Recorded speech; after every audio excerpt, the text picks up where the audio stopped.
All right, hey everybody. I'm Zach, and we have a new friend. It's Steven. Howdy.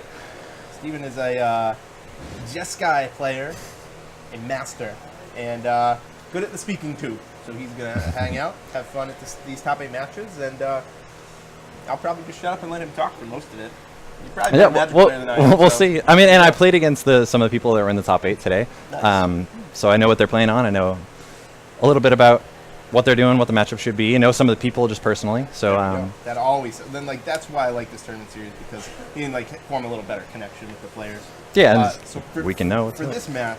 we have Mardu Pyromancer. Yep, and that was what I played against. And Eldrazi Tron. Okay. Yeah. So Mardu Pyromancer going to be on the play. That's Zack Fink and Kevin Geissler going to be on the draw. So we're going to switch over to that match and go from there. Okie dokie. Yeah, I played against Zack Fink in the Swiss today and lost. But the matchup was not great for me. Traditionally is normally good for Jeskai because we have Search for Scanna, which they cannot interact with unless they have Blood Moon, but they've been falling off the Blood Moon lately. But in this matchup in particular, I would expect Eldrazi Tron to be wildly favored. Yeah, it's kind of hard for a fair deck to interact with some of these Eldrazi's. Just like 5/5 trample. Like Yeah, you're a Lingering Souls Pyromancer deck, and you cannot interact with trample very well. Your removal spells are Terminate and Dreadbore in terms of dealing with Reality Smasher in particular, which means you are really out of luck. They play maybe 2 of those max. Your Inquisitions brick a non-zero amount of time, and they can just go so much bigger than you. Yeah. Your inevitability engine in Mardu is just revolving around digging through your deck and hopefully not being under a ton of pressure. But their removal spells are dead, and they are going to get smashed by all sorts of... Even I was playing the new Karn, in really? Eldrazi Tron. I assume that was intentionally Karn Scion of Urza and not Big Karn, which is unusual. But yeah, I mean, they had faded away from Big Karn just because 7 mana was not nothing, and you were playing a lot of lands that would not activate actual Tron for you. But 4 mana Karn is much more castable. So here we go. We got Kevin is... No, excuse me, Zach is on your right. Kevin is on your left. Let's take a look at the players. Maybe you guys know him at home. That's Kevin. He was on the draw. He's playing Eldrazi Tron. He snuck in at 8th place. And on your right, Zack Fink. That's him. A man who's only lost 1 game today. He looks like he just resolved... Yeah, when turn 1 Faithless Looting, discard my Lingering Souls, turn 2 Flashback Lingering Souls. But I see only 1 soul. Right, I was trying to figure this out as well. We were gabbing and he was playing, so we'll figure that out. That 1 just might represent 2 creatures. Because Zack Fink was on the play. Yeah, maybe there's a die on there that we can't see. So it looks like so. 2. But Kevin is supposedly at 19, so... I don't know where that could have gone. Oh, draw a Thought-Knot's here that you can just cast next turn. And there we go. Yep, so here we go. Thought-Knot gonna see. Dreadbore. Wow, had actually the best possible cards that Mardu can basically have to interact with Thought-Knot Seers, and the duplicate in Dreadbore is, if that was just Dreadbore Fatal Push, you take Dreadbore every time, and then now you put the onus on him to draw a fetch land. But he has Faithless Lootings in his graveyard, so he could easily just flashback Faithless Looting, find a fetch land, crack fetch, Fatal Pusher, Thought-Knot, and be okay. But again, this is just the spot that Mardu's going to be caught in almost every single one of the times. You have no pressure, you don't have good blockers, they go bigger than you. Your Bedlam Revelers get outclassed in combat. You aren't even playing Liliana the Veil anymore. You're not even playing Blood Moon anymore, like I was kind of saying at the beginning. Yeah, now Zach does have 2 Blood Moons, but as far as Lilies, I don't see any. So yeah, the 2 Blood Moons main is definitely... Is it main? Yeah, 2 Blood Moon main is unusual. I would say that if you sat across the average Mardu player, you can even assume 0 Blood Moons. I mean, they are playing... You can see the Sacred Foundry sitting there. I mean, Sacred Foundry is your only white source often that can cast your Lingering Souls, and they don't play Plains, so your Lingering Souls are just dead. You have to flashback Faithless Looting to actually discard them, potentially, but not great. So we actually just Dreadbore the Thought-Knot Seer. Draw a card, but that just doesn't even feel that good to Dreadbore the Thought-Knot Seer. That's both Dreadbores. I assume he's only playing 2 here. Yeah, there's no way he's playing more than 2. Yep, has the 2. Dreadbore. So now any resolved, Reality Smasher, how's he going to deal with that? Oh yeah, no, you're just dead. Yeah, I mean, yeah, two lightning bolts. If you can hope to even have 4 cards in your hand, you can luckily cutesily discard Lingering Souls and Faithless Lootings to the Eldrazi trigger there on the Reality Smasher, but also it looks like, yeah, life totals are on the dice on the screen that you might be able to see, but yeah, it looks like Zack is at just 16. He has himself at 19 from just fetching, so I think the life totals might be flip-flopped even. We'll figure But it yeah, out. I think when Kevin they, is, Kevin's it. back again. Either way, Zack like Kevin's Fink just gonna be out. really on the back foot here. I mean, look at this walking ballista with 8 mana. Yeah, Reality, again, yeah, you have to ballista it. You can fatal push the ballista, which is actually pretty good, but I mean, you can't. It just killed your guy and killed 3 more dudes.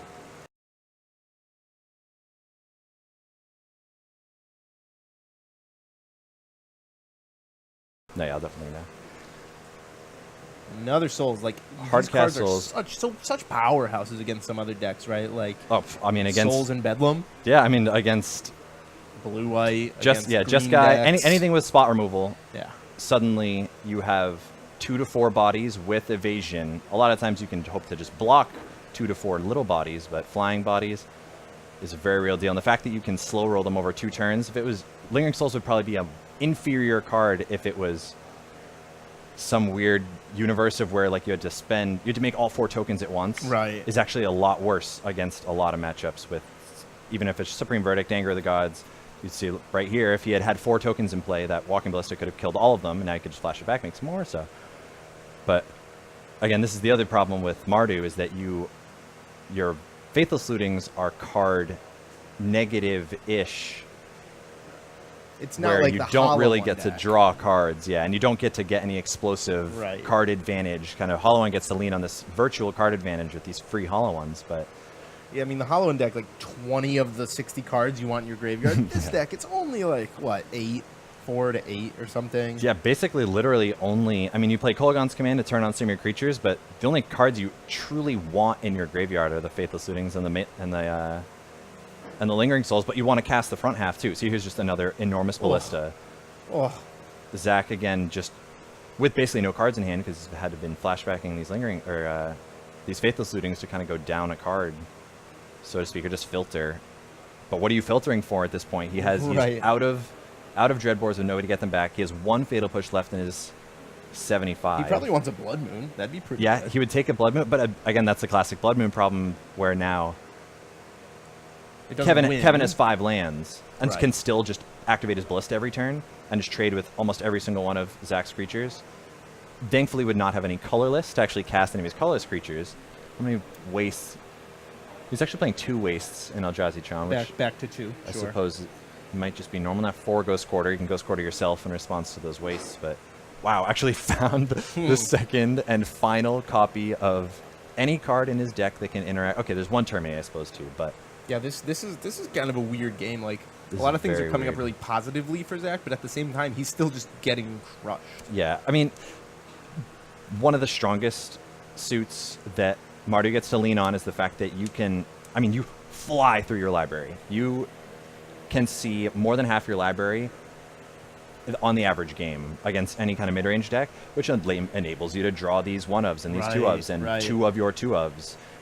Would have liked to have a Blood Moon instead of maybe even one of these Fatal Pushes, but even just a 3-2, you can't trade profitably because you get the draw, the pseudo draw trigger off of the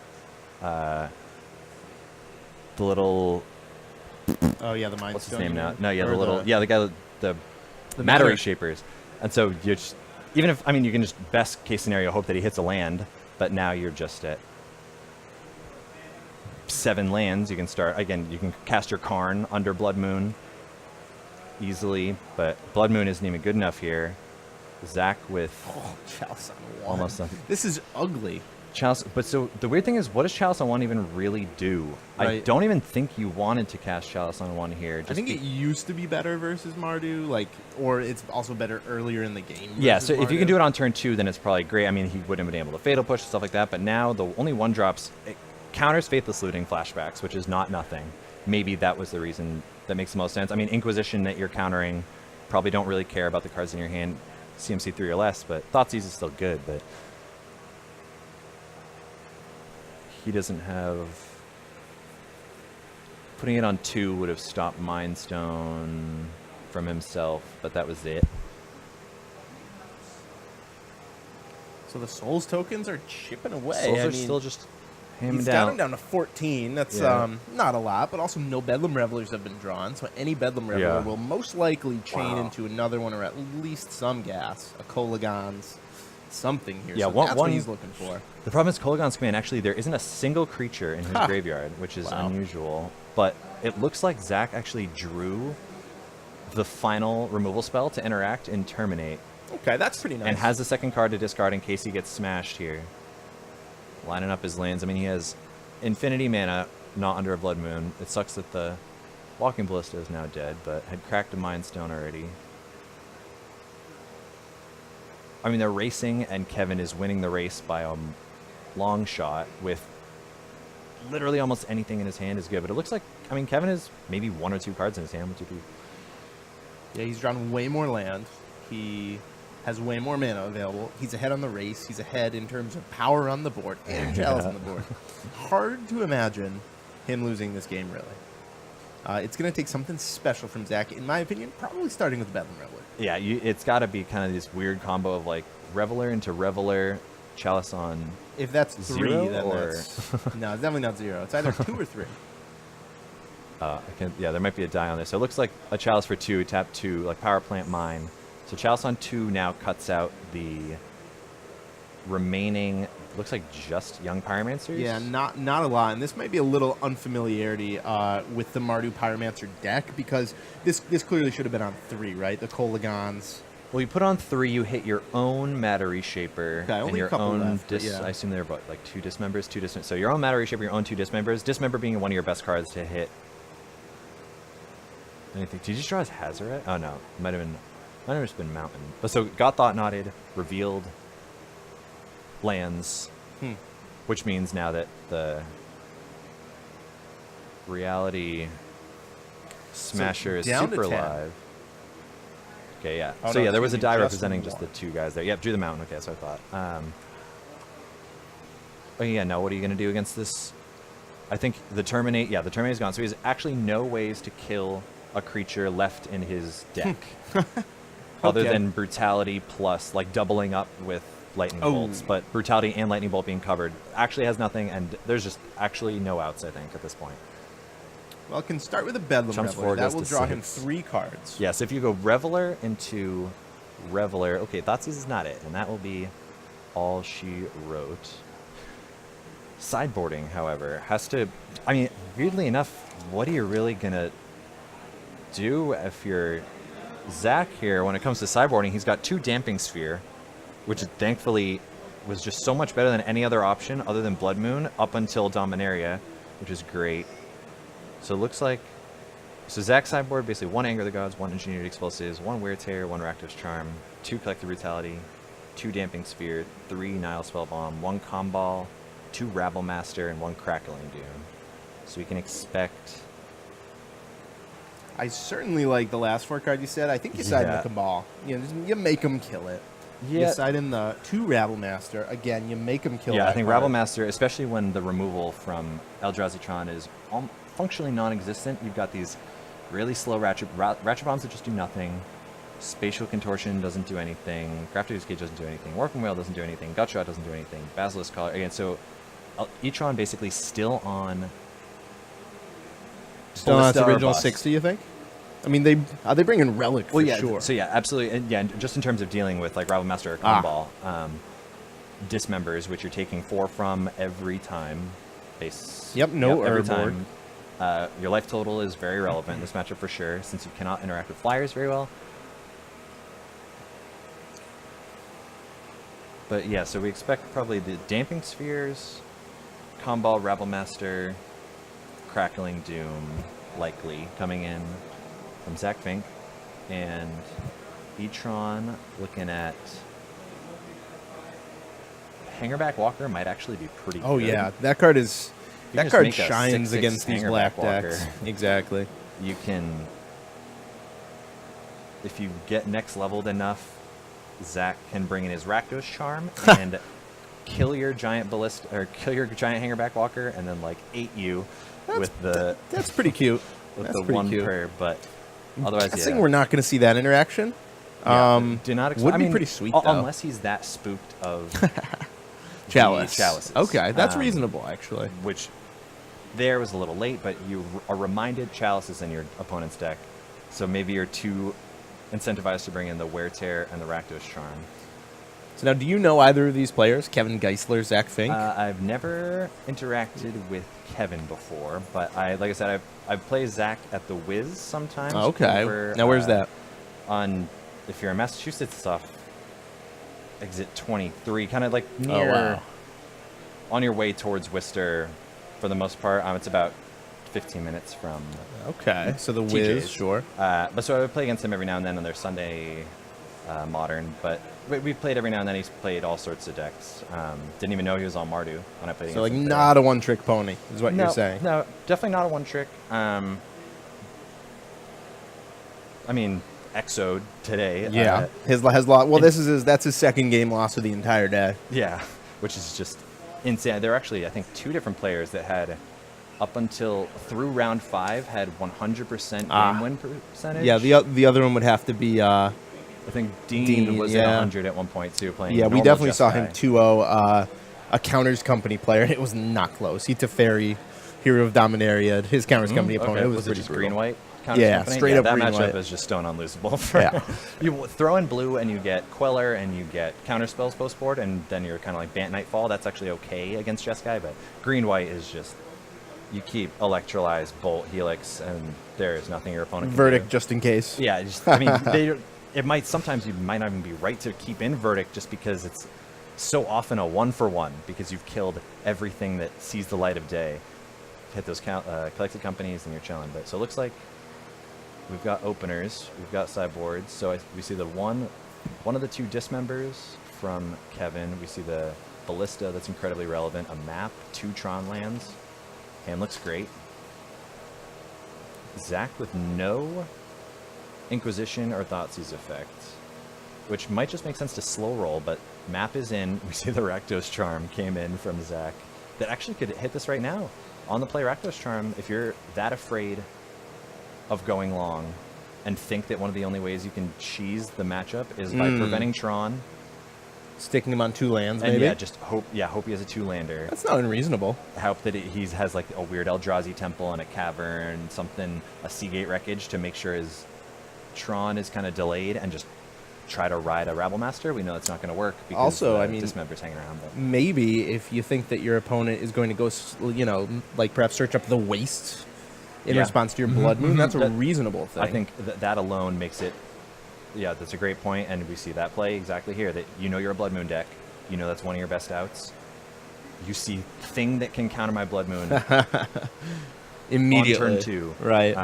So Zack's hand looks actually pretty decent. It looks like his hand was K Command for another artifact, Terminate, which is exactly what you want. Oh yeah, if you have a as K red. command, you snap Rakdos Charm that. Yeah, now you can follow up with. So now you can almost. This is a hanger back for 1. You could just, if you wanted to, just shatter discard. Discard's great against the big mana decks like this. Drew the Dreadbore too. Yeah, has the Hazard. This is Zack's game to steal, absolutely. The problem, so it would be Zack's game to steal if Kevin didn't have one of his 2 dismembers, which is an amazing foil to that Hazaret. Also, at this rate, Zack is going to be kind of hard pressed to even empty his hand fast enough. He's still got. Sure. Maybe only 3 cards in hand, 3 or 4 cards in hand. Kind of interesting. He needs to draw the 4th land. Now, why did Kevin keep him Dismember against Hazard or against this Mardu deck? Well, again, like we kind of mentioned that. I mean, you're just so removal light that you have to interact with Rabblemaster ever. Theoretically, your Bedlam Revelers can prowess up to eat your Eldrazi creatures. Okay. Which is maybe a little spooky, but I think you just don't even have that much to cut. Is it kind of a big one? I mean, chalices are fine. Your deck was pretty good. Game 1 set up for E-Tron, you'd maybe bring in your relics and call it a day. So you just keep in your dismembers for the random other cards. So we see the Ballista here. Ballista can die to even just bolt or Shout out push. to Floor Judge Zack Happening. Thanks for showing up, Zack. Appreciate you. Thanks, Zack. Bye. So here we go. Here's a Walking Ballista coming out. That's a good card, but I have to think it's going to be almost immediately Kolaghan's, right? Maybe like blow up, you've relic, especially kill tapped walking. out here. Yeah, you've got you've got a Shatter Shock to save your graveyard. Though your hand right now isn't necessarily very dependent on your graveyard, especially since your Kolaghan's commanding here to just... That would be a graveyard synergy that you're losing, but the fact that Zack tapped down, didn't have... Notably didn't have the third Eldrazi, or the third Tron piece, which the map would have let him found. So Zack getting rewarded for killing the map on turn 2 main phase. So is just stuck with these 3 lands, but I mean, you can still cast Thought-Knot Seer. 1 land, you can still cast your Reality Smashers. But here, yeah, the tap out. Boom, boom. Look at that. Normally, Relic is relatively insulated from artifact destruction, but maybe that's even a reason to slow roll it, that you just wait 1 turn. Do you really need to start tap exiling? But if you wait next turn, now you can't cast your Smasher if you draw land. If you don't draw land, you can't cast Thought-Knot Plus. Yeah, this game's going pretty well for Zack Fink. He has this Hazoret, which will eventually, hopefully, at least hit for 6, or rather for 5. Maybe he'll get it for 5 before it gets dismembered. But yeah, he needs that. Needs the 4th land still. Which is one of the problems with this Mardu deck, too, is that it plays a relatively... How many lands are we looking at? Okay, those lands are all over the place. I'm not going to look for that. The lands, relatively land light for the most part, because you lean on these Faithless Lootings to find your lands, and it discard extra ones, but didn't draw Faithless Looting this game. And you're seeing the kind of stuck on 3 lands, no white for souls if you drew it. 4 again, once you start missing land drops, now Hazoret becomes even harder to cast. To even find your 4th land, let alone harder to attack or block to get these cards out of your hand. So the slow Hazoret plus the Dismember, and we see a Chalice for 1. Doesn't do anything against Zack's hand right now, but it does... Again, when you've seen 0 copies of Faithless Looting, a theoretical Chalice almost suspends counter spells against these 4 cards in your deck. If 2 Faithless Lootings had already been cast, you've lost some equity on your Chalice. But okay, drew the Thoughtseize. That was actually an insano draw. This is pretty nice for Zack here. No, make a token. It's going to get countered unless... For Xenocollect. That's true. Yeah, okay, there we found go. it. Yeah. Saw the line. But still gets a token. Does not lose the 2 life. Zack low, just kind of getting chipped away by this one power little Hangerback Walker flyer here. Again, you can't... You've got Dreadbore Terminate in your hand. Oh no! This will decide the game almost certainly. Paying the 4 life to get rid of the young Pyromancer, maybe just not even expecting a Hazoret, not knowing it. Who plays hedging around against the the 1. Hazoret, right? Yeah, there's you no can't way play there's around a 1 Hazoret. This isn't standard, so you're not going to see 4 Hazoret. There's maybe 1. Oh, here we go. Named. Dominaria, Mythic Rare, Karn. Speaking of standard. Scion of Urza. And now, so traditionally, Karn's minus, outside of Affinity, isn't very good in almost any modern deck. In this particular case, maybe honestly the Make a Creature isn't even that great in Eldrazi Tron anyways. Like, your colorless creatures aren't artifacts, so they're not going to pump your dudes. But in this case, minus makes a 3/3. You've got a Garruk Wildspeaker, effectively. Okay, just pluses. I'm actually not even sure you want a plus there necessarily. You can just put... Okay, well, you open yourself up to Lightning Bolts, actually, and that's too bad. No, it starts at 5. Oh, but it's -2. Okay, so we're fine.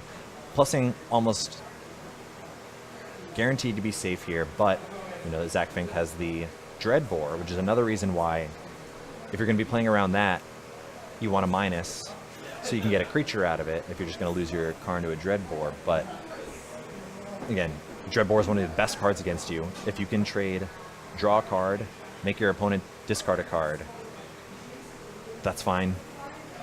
This little kind of like recoil. So yeah, forced to play the Dreadbore. I mean, the Karn is just way too powerful on this board. Yeah, you're very happy to play it, and for 1, so you drop your opponent to 15. You Dreadbore. If you're Zack Fink, you're feeling pretty good right now. Yeah, got a wear tear in your hand that you can cast the Shatter on that Chalice. So yeah, I mean, if Kevin was empty-handed, Zack would be feeling okay. But Zack is not empty-handed, and the very opposite of empty-handed, and gets smashed for 6. Half his life total. Kevin is feeling good because you just got him, you sort of baited a Dreadbore, potentially intentionally. But Zack has to now use basically 2 of his remaining 3 cards to deal with this Smasher because he does happen to have the Terminate. From Kevin's perspective, you can now kind of identify, too, that all of the removal spells that Zack plays that interacts with your Eldrazi creatures are on 2. Chalice on 2 looks way better than Chalice on 1. Potentially going into Game 3, if there is a Game 3, but... So Kevin... I mean, yeah, you attack, say, okay, where is it? Opponent didn't even hold up a chump blocker to prevent going to 0. Just chump blocker to save 1 point of trample, so you know he has something. You can just attack anyways. Discards Wear Tear. It doesn't actually mind discarding this Wear Tear because of the Hazoret. You would have much rather like gone land and cast it as well, but hey, the classic can't have it both ways. Hazoret plus Eldrazi, or the Reality Smasher synergy, but we've got a hangerback. I mean, not a hangerback, a Ballista for just 2 because we're still lacking Tron. Kevin can represent Fetch of Wastes with this untapped Ghost Quarter. You can kill the token already. There's no way Zack has another removal spell. I mean, your bolts are good here too, but very nice, very nice. Command. We got so we're going Shock Shatter. Shock Shatter again. So this will take out the elemental token. Yeah, we've got the dead. I mean, the Plague Wind from Zack here. I mean, Zack has been doing a valiant impersonation of someone that's still in this game, but he absolutely is. Kevin's at 14. Resolves. A couple lands in a row from Kevin. Draw land, slam Hazoret. Yeah, that's not a land. Another Ballista on 2. I mean, Kevin's last card is a. Actually, interesting. Oh, Kevin's last card in hand is an Expedition map that he notably cannot cast into his own Chalice of the Void. If he didn't have that Chalice in the Void, he could have cast it, gotten Tron alive, and this, you could start chump blocking, or not even chump blocking, just straight up blocking Hazoret with your hangerback after 1 activation. Zack has just been runnering for the last like 5 or 6 turns now, with best possible in he needs your a push. Bedlam Reveler. He needs either a push or a land. But discarding that Hazoret, which might have only kind of been one of his best ways to victory, but didn't have the 4th land. Can you really afford to just not cast Reveler? But it looks like he had the 4th land. That's interesting. He was dead. He was dead otherwise. Right, because he's at 3. Oh, is he actually literally at 3? That's true. Yeah. So he was just digging for a removal spell. Had to tap out of red. Drew the Lightning Bolt that would have done it, but Lightning Bolt is caught under Chalice anyways. Push doesn't cover it anyways. I think he was actually just drawing dead. Yep, there's and that's a concession. As we expected, E-Tron should be kind of smashing this matchup. Didn't draw Blood Moon, didn't see a Blood Moon in 2 games. Drew half his deck in Game 1, a quarter of his deck in Game 2. Couldn't find it. Zack had it covered anyways with these Ghost Quarters. E-Tron looking good. I know the rest of the top 8 includes Jund, Jeskai. Both of those are great matchups for E-Tron. Yeah, there's a Burn, which these 4 main deck Chalices should come in pretty handy Chalice against. on 1, Chalice on 2. Burn is just Kevin Geissler pretty well set up to maybe take this tournament down, take down the 1 round bye. Good. What seed was he? 8th seed. Okay. The 8th Tragic seed. that he has to be on the draw, but be on the draw. If you are interested in seeing how this tournament ends up, maybe you were Zack Fink's friend, you just got linked to this video. Maybe you're intrigued. Maybe you want to see who wins. You let this playlist keep on rolling, and the semifinals will be up next, followed by the finals. Stay tuned if you want to see that. Thanks for watching, guys.